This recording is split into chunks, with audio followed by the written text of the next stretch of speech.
ಅಧ್ಯಕ್ಷ ನಮಸ್ಕಾರ. ಹಲೋ, ನಮಸ್ಕಾರ. ಹೇಳು. ಬಂದೂರು ನಾಗರಾಜು, ಹೇಳೋಣ. ಸಂಜೆ ಮುಗಿಲಿ ಪತ್ರಿಕೆ. ಹೇಳೋಣ. ಸರ್ ನಮಸ್ಕಾರ. ಅದೇ ಇವತ್ತು ಸ್ಟ್ರೈಕ್ ಇಟ್ಕೊಂಡಿದ್ದಲ್ಲ, ಯಾವ ವಿಚಾರ ಸರ್? ಸರ್, ನಂಜನಗೂಡಿನಲ್ಲಿ 5 ಹೋಬಳಿ ಐತೆ. 5 ಹೋಬಳಿಗೆ ಸಮಗ್ರ ನೀರಾವರಿ ಆಗ್ಬೇಕು. ಹಾ ಎರಡನೇದಾಗಿ ತಹಸೀಲ್ದಾರ್ ಯಾರ ಕೈಗೂ ಸಿಗಂಗಿಲ್ಲ ನಂಜನಗೂಡಲ್ಲಿ. ಹಾ ಹಾ ಮಹಾ ಭ್ರಷ್ಟಾಚಾರ ತಾಂಡವಾಡ್ತಾ ಇರೋದು. ಹಾ ಹಾ ಮತ್ತೆ 16 ಜಿಲ್ಲೆಗಳ ವಿದ್ಯುತ್ ಪ್ರಸರಣನ ರಾಜ್ಯ ಸರ್ಕಾರ ಟಾಟಾದವರು ಕೊಡಕ್ ಪ್ರಯತ್ನ ಮಾಡ್ತಾರೆ, ಹ್ಮ್ ಹ್ಮ್ ಹ್ಮ್ ಪ್ರೈವೇಟೈಸ್ ಮಾಡಕ್ಕೆ. ಹ್ಮ್ ಅದು ವಿರುದ್ಧ ಮಾಡ್ತಾ ಇದೀವಿ. ಹ್ಮ್ ಮತ್ತೆ ಇಲ್ಲಿ ಫಿಲಂ ಸಿಟಿ ಭಾಗದಲ್ಲಿ 11,000 ಜನ ಎಕ್ಸ್ಗ್ರೇಷಿಯ ಧನಾತ್ಮಕ ಪರಿಹಾರಕ್ಕೆ ಅರ್ಜಿ ಹಾಕ್ರೆ. ಹ್ಮ್ ಹ್ಮ್ ಹ್ಮ್ ಅರ್ಜಿನೇ ಮಾನದಂಡ ಮಾಡೋದಾದ್ರೆ ಎಲ್ಲಾರನ್ನೂ ಮಾಡಿ. ಹ್ಮ್ ಹ್ಮ್ ಅವ್ರ ಕಡೆಯವರು, ಇವ್ರ ಕಡೆಯವರು, ಇವ್ರ ಕಡೆಯವರು, ಅವ್ರ ಕಡೆಯವರು ಅಂತ ಯಾರು ತಗೋಬೇಡಿ. ಹ್ಮ್ ಹ್ಮ್ ಅರ್ಜಿ ನಾಗರಾಜ್ ಅವ್ರು ಹಾಕೋರು ತಗೊಳ್ಳಿ, ವಿದ್ಯಾಸಾಗರ್ ಹಾಕೋರು ಕೊಡಿ. ಹ್ಮ್ ಹ್ಮ್ ಹ್ಮ್ ವಿದ್ಯಾಸಾಗರ್ ಕೊಟ್ಮೇಲೆ ನಾಗರಾಜ್ ಅವ್ರಿಗೆ ಯಾಕೆ ಕೊಡೋದಿಲ್ಲ ಅನ್ನೋದು ನಮ್ಮ ಪ್ರಶ್ನೆ. ಹ್ಮ್ ಹ್ಮ್ ಹ್ಮ್ ಮತ್ತೆ ಗೊಬ್ಬರಕ್ಕೆ FID ಮಾಡಿರೋದನ್ನ ವಿರೋಧ ಮಾಡಿ. ಹ್ಮ್ ಹ್ಮ್ ಡೀಸೆಲ್, ಗ್ಯಾಸ್ ಮತ್ತೆ ಪೆಟ್ರೋಲ್ ಬೆಲೆ ಜಾಸ್ತಿ ಆಗಿರೋದ್ರ ವಿರುದ್ಧ. ಹ್ಮ್ ಹ್ಮ್ ಹಿಂಗೆ ಒಂದಷ್ಟು ಪಟ್ಟಿ ಅವಣ ಓಕೆ ಓಕೆ ಓಕೆ 11 ಅಂಶಗಳವೆ.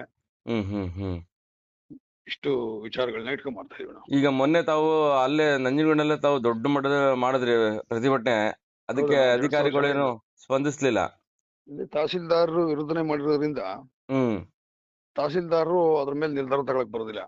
ಅದಕ್ಕೆ ಈಗ ನಿನ್ನೆ ಮೊನ್ನೆ 2 ದಿನನೂ ಮಾಡಿದ್ವಿ, ದೊಡ್ಡ ಮಟ್ಟದಲ್ಲೇ ಮಾಡಿದ್ವು ಅಲ್ಲಿ. ಹೌದು, ನೋಡಿದ್ವಿ.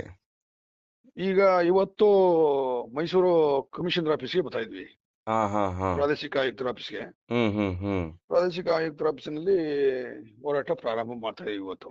ಹ್ಮ್ ಹ್ಮ್ ಹ್ಮ್ ಹ್ಮ್ ಅಲ್ಲಿ ಎಷ್ಟು ದಿನ ಆಗ್ಲಿ, ಈಗಲೂ ಕೂಡ 2 ಕಂಟಿನ್ಯೂಸ್ ಆಗಿ 3-4 ದಿನದಿಂದ ನಮ್ಮವರು ಹ್ಮ್ ಬರೀ ಹೋರಾಡ್ತಲೇ ಇದಾರೆ. ಮುಖ್ಯವಾಗಿ ಈಗ ಭೂಮಿ ವಿತರಣೆ ವಿಚಾರವಾಗಿ ಮಾಡ್ತಾ ಇರುವಂತದ್ದು. ಆಮೇಲೆ ಸಾಕಷ್ಟು ಜಮೀನ ಉಳ್ತವ್ರೆ. ಹ್ಮ್ ಈ ಸರ್ಕಾರ ಮಂಜೂರು ಮಾಡೋದ್ರಲ್ಲಿ ವಿಫಲ ಆಗೈತೆ. ಹ್ಮ್ ಹ್ಮ್ ಹ್ಮ್ ಮಂಜೂರಾಗಿರೋ ಜಮೀನ ದುರಸ್ತ್ ಮಾಡ್ತಾ ಇಲ್ಲ. ಹ್ಮ್ ಹ್ಮ್ ಹ್ಮ್ ಕೃಷ್ಣ ಬೈರೇಗೌಡರು ಎಷ್ಟೇ ಹೇಳಿದ್ರು ಕೂಡ ಹ್ಮ್ ಮಿಸ್ಸಿಂಗ್ ಫೈಲು, ಆ ಫೈಲ್, ಈ ಫೈಲ್, ಬರೀ 3 ದಾಖಲೆ ತಗೊಂಡು ದುರಸ್ತ್ ಮಾಡ್ಕೊಡ್ರಪ್ಪ ಅಂತ ಹೇಳ್ತಾವ್ರ ಅವರು. ಏನೇನು ಈಗ ದುರಸ್ತ ಈಗ ಮಂಜೂರಾಗಿರುತ್ತಲ್ಲ ಜಮೀನು, ಗೊತ್ತಾಯ್ತು, ಯಾವುದೇ ದಾಖಲೆ ತಗೊಂಡ್ ಮಾಡ್ಬೇಕು ಅಂತ. ದಾಖಲೆಗಳು ಈಗ ಮಂಜೂರಾತಿ ದಾಖಲೆ, ಹ್ಮ್ ಮಂಜೂರಾತಿ ಕಡತ ತಗೊಳ್ಳಿ, ನಿಮ್ಮಲ್ಲೇ ಇರೋದು ಅದು, ನಿಮ್ತವೇ ಹೌದು. ಇರಲ್ಲ. ಹ್ಮ್ ನಿಮ್ತವೇ ಐತೆ. ಈಗ ನಾವು ತಗೋ ಕೊಟ್ರು ಅಣ್ಣ, ಅಲ್ಲಿಲ್ಲ ಅಂದ್ರೆ ಅದನ್ನ ಒಬೆ ಮಾಡ್ತಾ ಇಲ್ಲ. ಹ್ಮ್ ಹ್ಮ್ ಈಗ ನನಗೆ ಮಂಜೂರಾಗೈತೆ 1-2 ಎಕರೆ ಅಂತ ಇಟ್ಕೊಳ್ಳಿ, ಹ್ಮ್ ನಾನು ಅದನ್ನ ತಗೋ ಕೊಡ್ತೀನಿ. ಅವತ್ತು ಇಲ್ಲ ಅಂದ್ರೆ ಅದನ್ನ ಒಬೆ ಮಾಡಲ್ಲ. ಹ್ಮ್ ಹ್ಮ್ ಹ್ಮ್ ಹ್ಮ್ ಅದನ್ನೆಲ್ಲ ಏನ್ ಮಾಡ್ತಾರೆ, ಮಿಸ್ಸಿಂಗ್ ಫೈಲ್ ಅಂತ ಹಾಕ್ತವ್ರೆ. ಹ್ಮ್ ಹ್ಮ್ ಹ್ಮ್ ಅಲ್ಲ, ಇಷ್ಟಿಷ್ಟು ದಾಖಲೆಗಳು ಹಾಕಿ 4 ದಾಖಲೆ 5 ದಾಖಲೆ ಕೊಟ್ರು ಕೂಡ ಹ್ಮ್ ನೀವು ಮಿಸ್ಸಿಂಗ್ ಫೈಲ್ ಅಂತ ಹಾಕ್ಬಿಟ್ರೆ ದುರಸ್ತ್ ಮಾಡ್ರು ಯಾರು? ಹ್ಮ್ ಹ್ಮ್ ಹ್ಮ್ ಆಯ್ತು. ಮೊನ್ನೆ ತಹಸೀಲ್ದಾರ್ ಹೇಳ್ತಾ ಇದ್ರು, 10 ನಿಮಿಷ ಬಂದಿದ್ರು ಹೋರಾಟೋ ಸ್ಥಳಕ್ಕೆ. 3 and 9 ಮಿಸ್ ಮ್ಯಾಚ್ ಆಗೈತೆ. 3 and 9 ಮಿಸ್ ಮ್ಯಾಚ್ ಆಗಿದ್ರೆ ಮಾಡಿದವ್ರು ಯಾರು ಹಾಗಾದ್ರೆ? 3 and 9 ಮಿಸ್ ಮ್ಯಾಚ್ ಮಾಡಿದವ್ರು ಯಾರು? ಹ್ಮ್ ಸರಿ ಮಾಡ್ಬೇಕಾಗಿರೋರು ಯಾರು ಅಂತ ಕೇಳಿದೆ ನಾನು. ಇವ್ರು ಏನ್ ಮಾಡ್ಬೇಕು ಅಂದ್ರೆ, ಇವ್ರು ಯಾವ್ದೇ ಕಡತಗಳಿದ್ರು ಕಂಪ್ಯೂಟರ್ ಬಂದಿದ ತಕ್ಷಣ ಸಂಸ್ಥೆಗಳಿಗೆ ಕಂಪ್ಯೂಟರ್ಕರಣ ಮಾಡಿಡುವಂತ ಜವಾಬ್ದಾರಿ ಇವ್ರದ್ದು ಅಲ್ವಾ? ಅಧಿಕಾರಿಗಳು ಕೆಲಸ ಮಾಡ್ದಾನೆ. ಮುಖ್ಯಮಂತ್ರಿ ಕ್ಷೇತ್ರ 3 ಹೋಬಳಿ ಐತಿ ಇಲ್ಲಿ. ಇಲ್ಲೇ ಕಂಪ್ಯೂಟರೈಸ್ ಆಗಿಲ್ಲ.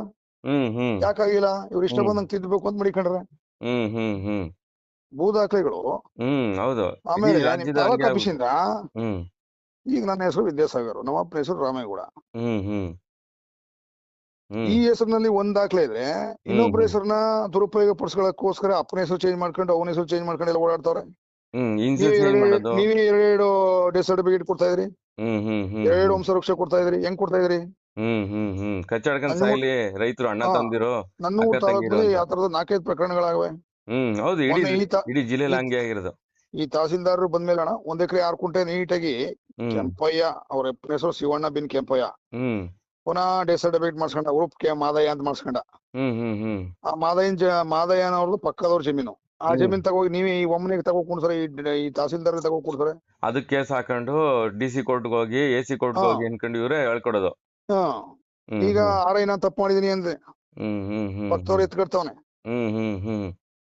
ಇವರು ಹೊಡೆದಾಡ್ಸಕ್ಕಿದ್ರು ರಾಜ್ಯದಲ್ಲಿ ಅಧ್ಯಕ್ಷ, ಇಡೀ ರಾಜ್ಯದಲ್ಲಿ ಏನು ಹಿಡುವಳಿದಾರರಿದ್ದಾರೆ, ಆ ಹಿಡುವಳಿದಾರರಿಗೆ ಅವ್ರು ಕೊಡುವ ಸರ್ಕಾರದಿಂದ ಎಲ್ಲಾ ಮಾನ್ಯತೆಗಳು ಕೊಟ್ಬಿಟ್ರೆ ಅವ್ರು ನೆಮ್ಮದಿಯಾಗಿ ಉಳುಮೆ ಮಾಡ್ಕೊಂಡು ಇರ್ತಾರೆ. ಕಷ್ಟ ಬಂದ್ರೆ ಯಾರಿಗನ ಮಾರ್ಕತಾರೆ. ಆಯ್ತಾ? ಇವರು ಇಡೀ ರಾಜ್ಯದ ಭೂಮಿನ ಯಾವ್ದೇ ರೀತಿಯಂತ ಉಳುಮೆ ಪ್ರಭಾವನೆ ಮಾಡ್ದೇನೆ ಆ ಪಕ್ಷಗಳ ರಾಜಕೀಯ ಒಡೆತನ ಇಟ್ಕೊಂಡು ಆ ಗ್ರಾಮಗಳನ್ನ ತಾಲೂಕುಗಳನ್ನ ಹೊರತಲ್ಲಿ ಇಟ್ಕೊಂಡು ಹೇಳ್ದಂಗ್ ಕೇಳಂಗ್ ಮಾಡ್ಕೊಂಡು ಕೂತಿದಾರೆ ರಾಜಕೀಯ ಪಕ್ಷ ಜೊತೆಗೆ ಅಧಿಕಾರಿಗಳು. ಏನಣ್ಣ ಇಷ್ಟೊಂದು ನಮ್ಗಂತೂ ಈಗ ಕೆಲವೊಬ್ರು ನಾಯಕರುಗಳಿಗೆ ಇದೆಲ್ಲ ಗ್ರೌಂಡ್ ಲೆವೆಲ್ ತಿಳಿದೇ ಇಲ್ಲ. ಹೋರಾಟ ಮಾಡ್ತಾರೆ ಅಷ್ಟೇ. ಹೌದು ಇದು ಹಿಂಗೆ ನಡೀತಾ ಇದೆ ಅಂತ ಹೇಳ್ತಾ ಹೌದು ಇಲ್ಲ. ಹೌದು ಹೌದು ನಾ ಹಂಗೂ ಹೇಳ್ದೆ. ಆಮೇಲೆ ಭ್ರಷ್ಟಾಚಾರ ಮಾಡಿದ್ರಲ್ಲಪ್ಪ, ನಾನು ಮೊನ್ನೆ ಒಂದು ಸ್ಟೇಟ್ಮೆಂಟ್ ಕೊಟ್ಟೆ. ನಾ ಒಂದೇ ಸ್ಟೇಟ್ಮೆಂಟ್ ಕೊಟ್ಟೇಣ, ನಿಮ್ಗೆ ನಾವು ಧಿಕ್ಕಾರ ಹಾಕಲ್ಲಪ್ಪ, ಭ್ರಷ್ಟರು ಅನ್ನಲ್ಲ, ಕಿವಿ ಕೇಳದವರು ಎಮ್ಮೆ ಚರ್ಮದವರು ಅನ್ನಲ್ಲ, ಇಂದ್ರಿ ಇಲ್ಲ ಅಂತ ಹೇಳಲ್ಲ. ಒಂದ್ ಕೆಲಸ ಮಾಡಿ, ನಮ್ ಬೇವ್ರ ನನಿ, ನಮ್ ಬೇವ್ರನ್ ಶ್ರಮ, ನಮ್ಮ ರಕ್ತ ಬಸ್ತು ಸಂಪಾದನೆ ಮಾಡಿರೋ ದುಡ್ಡಲ್ಲೂ ನೀವು ಹಣ ಕೇಳ್ತೀರಿ. ನೀವು ಹಂಗಂದ್ಮೇಲೆ ನೀವು ನಮ್ ತಾತನೋ ನಮ್ ಮುತ್ತಾತನೋ ನಮ್ಮ ಅಪ್ತಿರೋ ಯಾರೋ ಮಿಸ್ಟೇಕ್ ಮಾಡಿ ಉಡ್ಸಿರೋ ಮಕ್ಳು ನೀವು. ಹಂಗಾಗಿ ನಮ್ಮ ವಂಶವೃಕ್ಷದಲ್ಲಿ ಸೇರ್ಸ್ಕೊಬಿಡಿ. ಇರೋದ 1 ಎಕರೆನೋ 2 ಎಕರೆನೋ ಅರ್ಧ ಎಕರೆನೋ 10 ಗುಂಟೆನೋ ಅದ್ರಲ್ಲೂ ಪಾಲ್ ಕೊಟ್ಬಿಡ್ತೀವಿ. ನಮ್ ಬೇವ್ರನ್ ದುಡ್ಡಲ್ಲಿ ದುಡ್ಡು ಕೇಳ್ಬೇಡಿ ಕಣ್ರು ಮರೆ. 50,000 60,000 1 ಲಕ್ಷ ಸಂಬಳ ತಗತ್ರಿ. ನಮ್ಮವ್ವ ಅಲ್ಲಿ ಕಳಕಿತ್ತಿರೋದ್ರಲ್ಲಿ 300 ರೂಪಾಯಿಲಿ ನೀವು ಲಂಚಕ್ಕೆ ಕೈ ಹೊಡ್ತಿರಲ್ರು ಮರೆ ಅಂತ ಕೇಳ್ದೆ ನಾನು. ತಾಲೂಕ್ ಆಫೀಸ್ ಮುಂದೆ ಕೇಳ್ದಣ. ಆ ಸಿದ್ದು, ನಮ್ ಹುಡುಗ ಸಿದ್ದು ಅದನ್ನ ಸುದ್ದಿ ಮಾಡಿದ ಅದ. ನಾವು ಮಾಡಿದ್ವಿ. ನಾವು ಮೊನ್ನೆ ಹೋರಾಟದೆಲ್ಲ ಕಳಿಸಿದ್ರು ಕುಮಾರ್ ಬಸಪ್ಪ ಅವರು. ನಾನು ಎಲ್ಲಾ ಕಡೆ ಕೂಡ ಹಾಕಿದ್ದೆ, ಸೋಷಿಯಲ್ ಮೀಡಿಯಾಗಳಿಗೆಲ್ಲ ಎಲ್ಲಾ ಕಡೆನೂ ಕೂಡ ಹಾಕಿದ್ದೆ. ಅದಕ್ಕಿಂತ ಇನ್ನೇನ ಹೇಳಕದ್ದು, ಅದಕ್ಕಿಂತ ದೊಡ್ಡ ಮಾತು ಹೇಳಕದ್ದ ನಾನು.